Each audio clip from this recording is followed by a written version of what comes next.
கஷ்டம் வந்து ஈஸியா இருந்துச்சா? நீங்க படிச்சீங்களா படிக்கலையா? பாஸ் ஆகல படிச்சிருக்கீங்க. எவ்வளவு மார்க் எடுப்பீங்க? 40 அப்ப எடுப்பீங்களா? 40 அப்ப எடுப்பீங்க.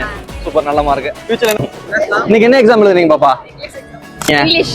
கஷ்டமா இருந்துச்சா ஈஸியா இருந்துச்சா? ஈஸி தானா?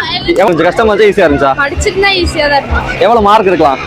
80 above எடுக்கலாம். கிராமர்லாம்? கிராமர்ல ஈஸி தான். ஓகே ஓகே 80 அப்ப எடுக்கலாமா? Okay okay okay.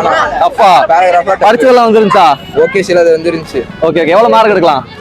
60 above எடுக்கலாம். 60 அப்ப எடுக்கலாம். ப்ரீவியஸ் இயர் क्वेश्चन வந்து ஏதாவது கேட்டிருந்தாங்களா?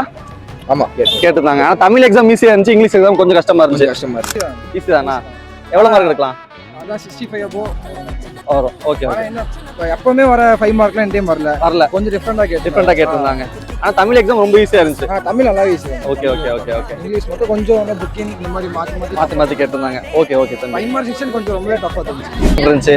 5 மார்க் தான தரமா ஈஸியா இருந்துச்சு. ஈஸியா இருந்துச்சா? 60 மேல எடுக்கலாம். ஓகே 90 எடுப்பாங்க. அடுத்து என்ன எக்ஸாம் எழுத போறீங்க? அக்கவுண்ட்ஸ் எக்ஸாமா? ஆர்ட்ஸ் குரூப் எல்லாருமே.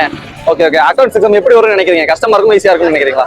கஷ்டமா வரும்னு நினைக்கிறீங்களா? கண்டிப்பா ஈஸியா தான் வரும்.